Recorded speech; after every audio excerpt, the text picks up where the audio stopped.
Hello everybody, welcome back to the channel, and here we are to review week 3 of the Madden 08 season. And this is going to be the last full week for a while, because some teams do have bye weeks. I think we get back on the horse of full games at week 9. So here we go. Cardinals and Ravens at M&T Bank Stadium. Things started looking good for Arizona, with Matt Leinart finding the greatest Cardinal ever, Larry Fitzgerald, for 43 yards.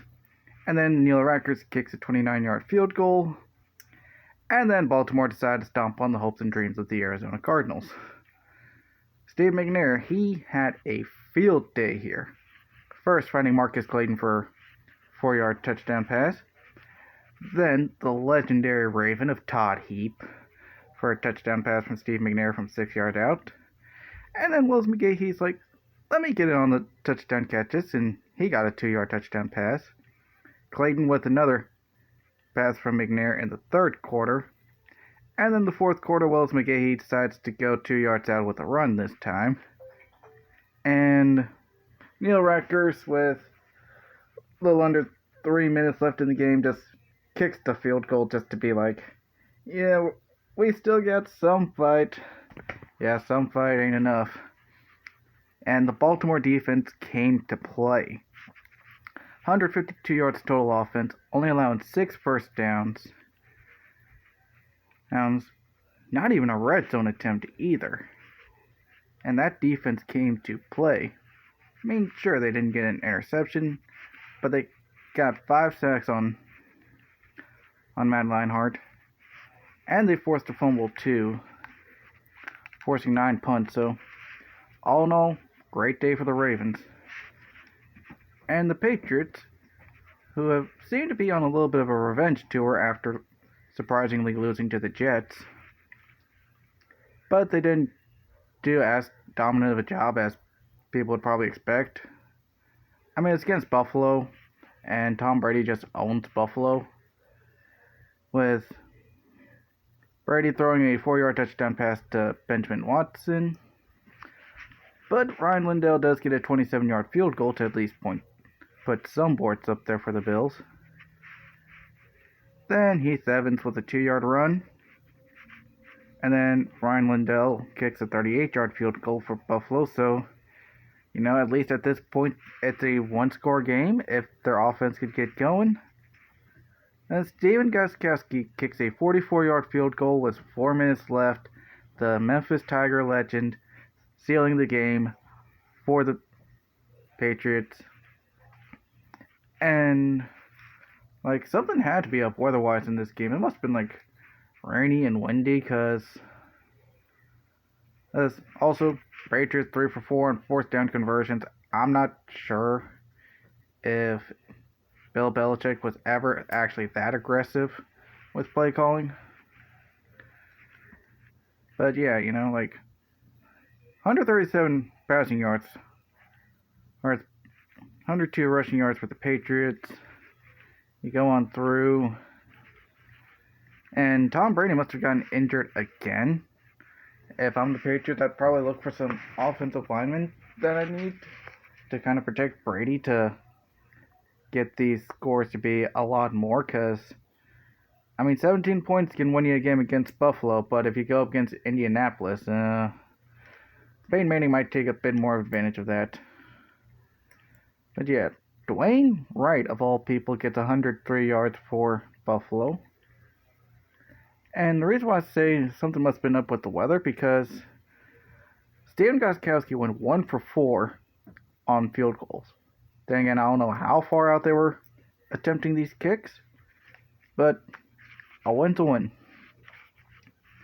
The Eagles and the Lions. I'm pretty sure in the preview episode I said this was going to be a gritty game, and it proved to be as gritty as it could be. First, John Kidna finds Roy Williams for 15 yards for the touchdown. Then Hansen with a 22-yard field goal to go up 10-0. But then the Ravens just start slowly chipping away at this. First, McNabb to Brown for 61 yards out. Then David Akers with a 24-yard field goal. to tie things up. But then Hansen kicks 2 more field goals, one from 30 yards out and one from 24 yards out, to go into halftime at the Link. Then Donovan McNabb finds Curtis for a 7-yard touchdown pass to only be down. No, to take the lead now, 17-16. And then McNabb finds Johnson from 27 yards out to make it an 8-point game. 9 minutes left in the quarter, but Detroit couldn't muster up anything, and they go 1-2 now. Yeah, 200 yards of total offense for the Lions. 0 for 3 on 4th down. That's aggressive play calling. I love that, but from the CPU in these sims, but you gotta try to make at least one. Also convert your red zone attempts to touchdowns. That's all I can say. And the Colts, I felt like the Colts were going to win this game, and oh boy, did they do it anyways. It started off a little slow first, Field goal from Adam Vinatieri from 28 yards out. 5-minute drive, seems typical of Peyton Manning. Speaking of which, later on, 7-yard touchdown pass to Marvin Harrison from Manning. Another 5-minute drive. Then he finds Marvin Harrison again from 3 yards out. Takes 4 more minutes off the clock. And that's what basically killed Houston's the fact that their defense couldn't do anything to stop Peyton Manning from just slowly killing the clock. 4 minutes here, 5 minutes here. The next score for Indianapolis, a 4-minute drive. Adam Vinatieri, 31-yard field goal, 11 plays. That defense being out on the field that long time just basically tires them out. Your offense can't get any momentum. But before the end of the half, Chris Brown kicks a 23-yard field goal to at least have some points on the board for Houston. And then he kicks a 41-yard field goal to begin the third quarter. So, they started to build a little bit of momentum, only down 20-6. And then Matt Shaw finds Andre Davis for a 26-yard touchdown pass in 2 plays. And right now I'm questioning Matt Shaw for throwing it to Andre Davis when you have Andre Johnson. But then Indianapolis just decides to go and put this game out of reach for good. Reggie Wayne finding a touchdown from Peyton Manning from 21 yards out. 5 plays, 48 yards, only 2 minutes off the clock. And then another 4.5-minute drive from the Colts for Adam Vinatieri to kick a 45-yard field goal to basically seal the deal. 229 yards of total offense for Houston, 9 first downs. And that time of possession, 25 minutes and 20 seconds for Houston, 34 minutes 40 seconds for Indianapolis. If you're going to beat the Colts, you got to claim time of possession. Mostly. Dolphins had 3/4 of possession one game and still lost to the Colts, but that's an NFL throwback video thing. And then, speaking of the Dolphins, they headed to the Meadowlands to face the Jets. And this became a bit more of a back and forth game than I probably thought it would be. Mike Nugent with a 38-yard field goal to begin the game for the Jets. Then Jay Feely with a 52-yard field goal to respond back. Although my question is, how is it 8-play, 80-yard drive if he kicked a 52-yard field goal? Sim logic. Then Ronnie Brown catches a 7-yard pass from Dante Culpepper. And then Jay Feely nails a 24-yard field goal to go up now 13-3. Then Mike Nugent, with 13 seconds left in the half, makes it 6-13 in favor of the Dolphins. But the Jets took that field goal and turned it into some momentum. Chad Pennington finds Stuckey for a 36-yard touchdown pass. That's to make it now 13 all. But then Jay Feely makes a 34-yard field goal. Boy, Jay Feely's just the MVP of this game for Miami. Because then he gets called upon again for a 36-yard field goal. But then Chad Pennington finds Jericho Cotchery for a 5-yard touchdown pass.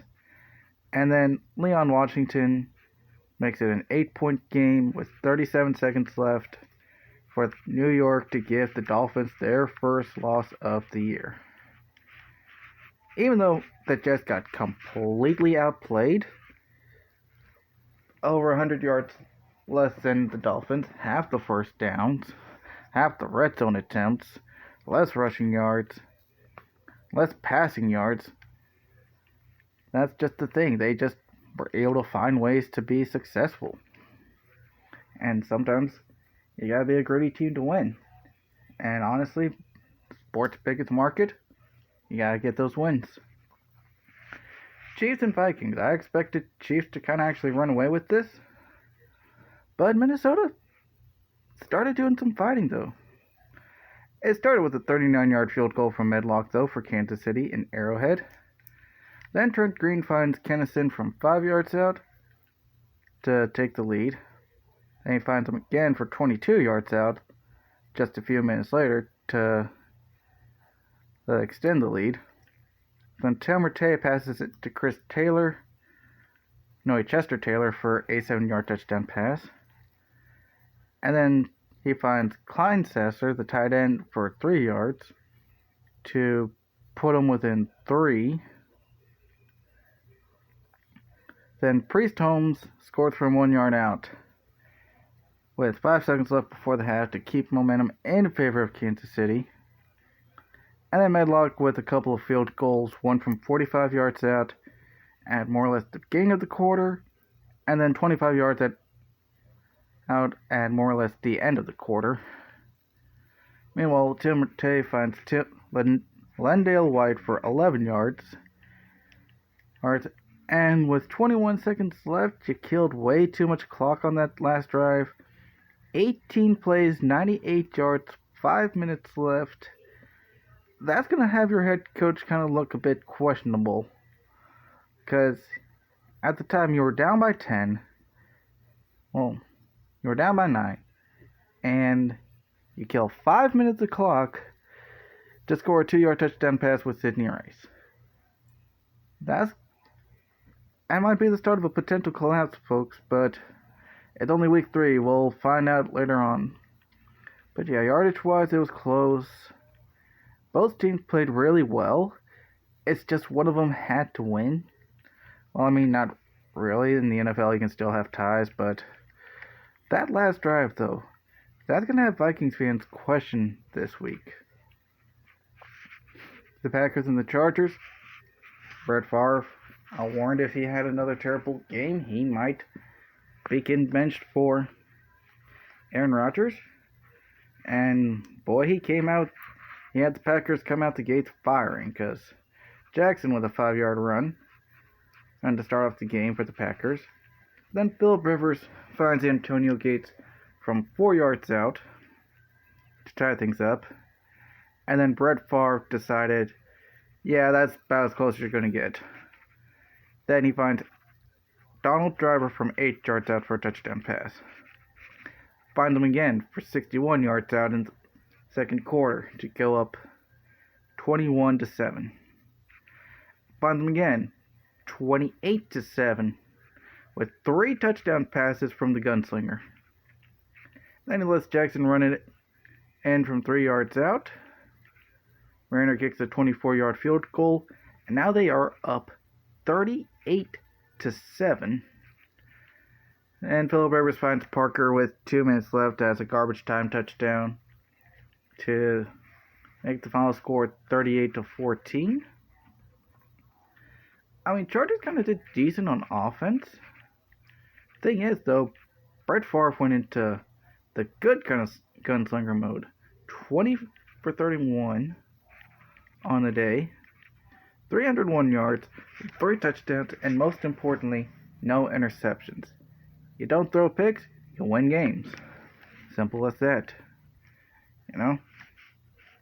And the 49ers and Steelers, I remember in the preview episode I said Alex Smith probably should have sat out this game, but Alex Smith shut me up right here with a 1-yard touchdown pass to Hill to open up the scoring.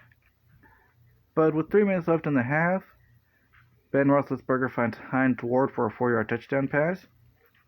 But then Joe Nedney kicks a field goal to take a 10-7 lead in the third quarter. Then Joe Nedney nails another field goal from 43 yards out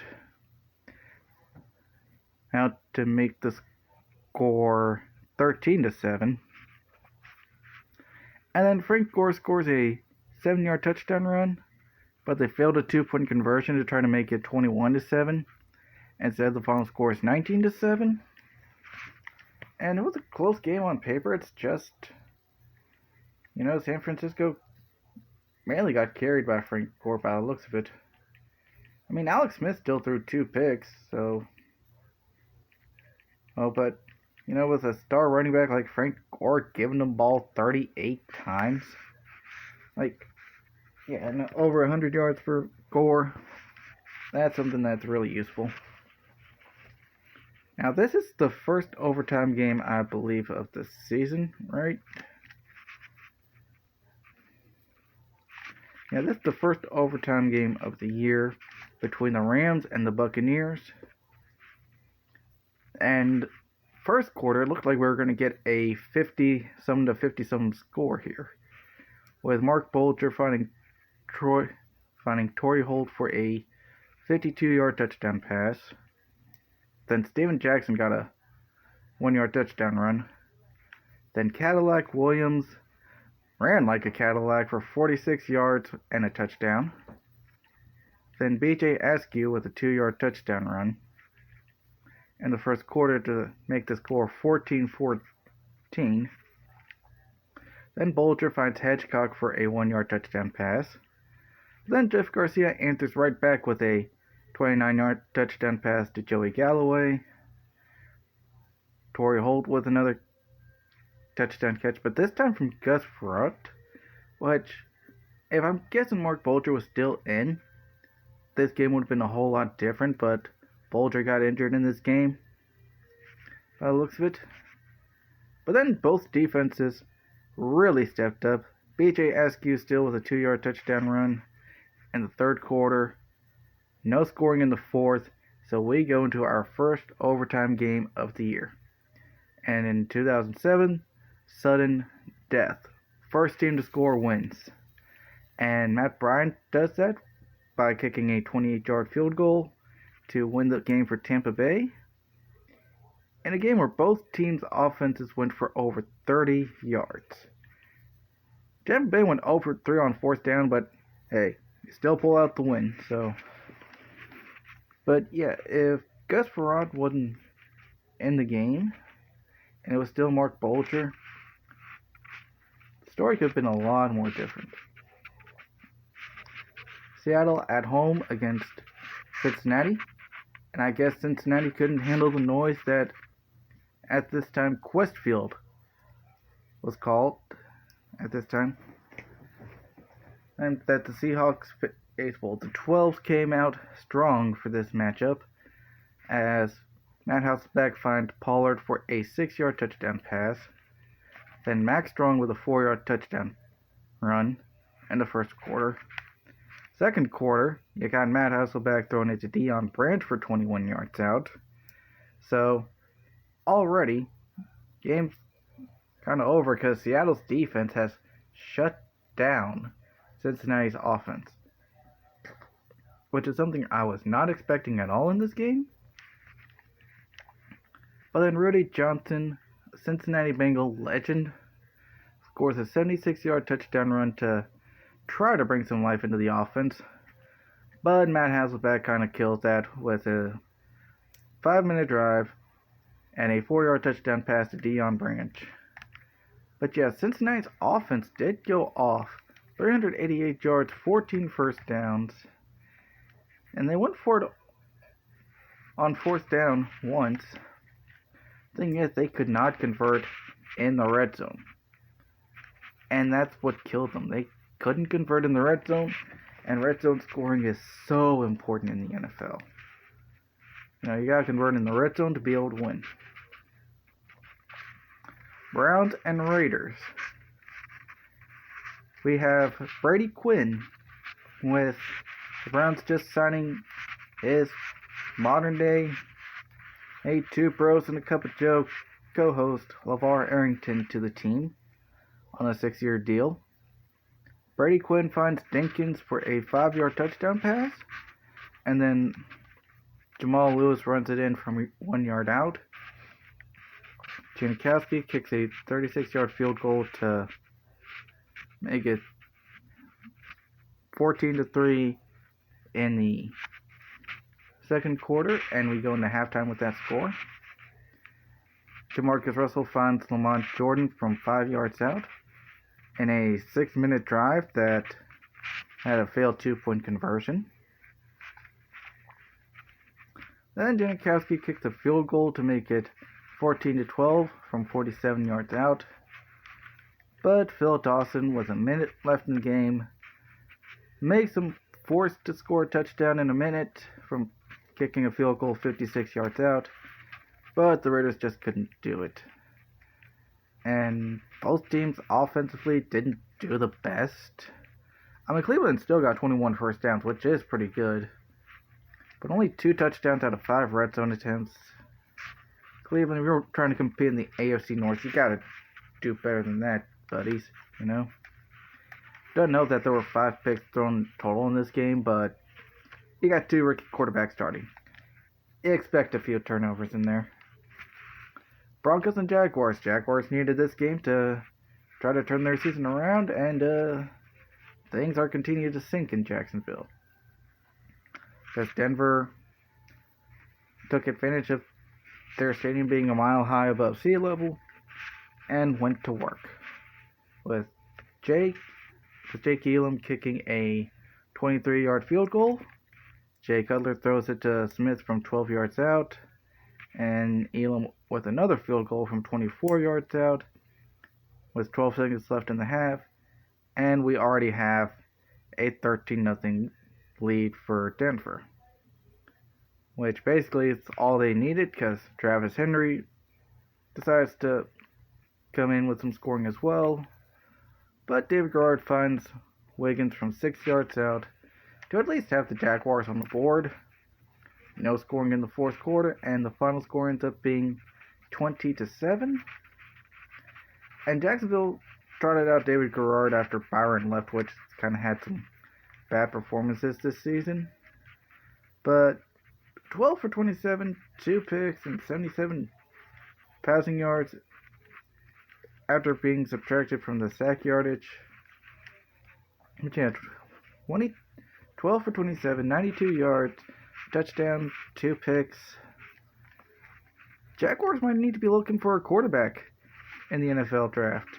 But considering they're going against Tennessee, it's not possible that the quarterback might still be good against them.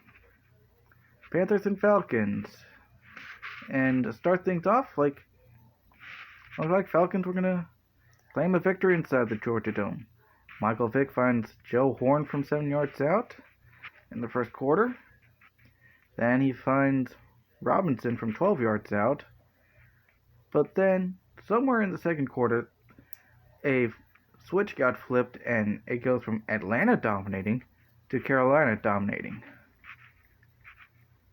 With D'Angelo Williams, another Memphis Tigers legend, for a 1-yard touchdown run, just a little bit after the 2-minute warning.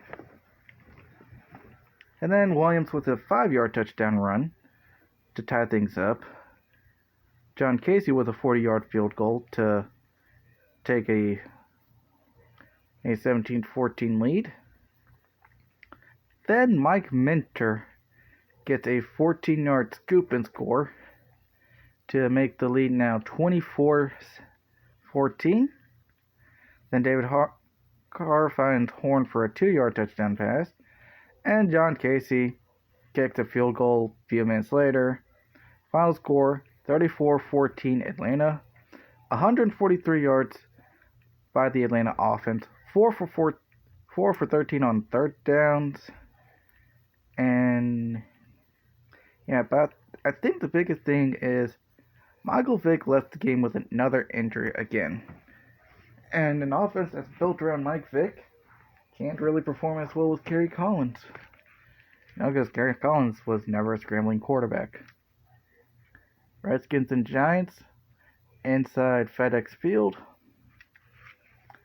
And the Redskins just went to work early on, especially Clinton Portis. 6-yard touchdown run to start things off.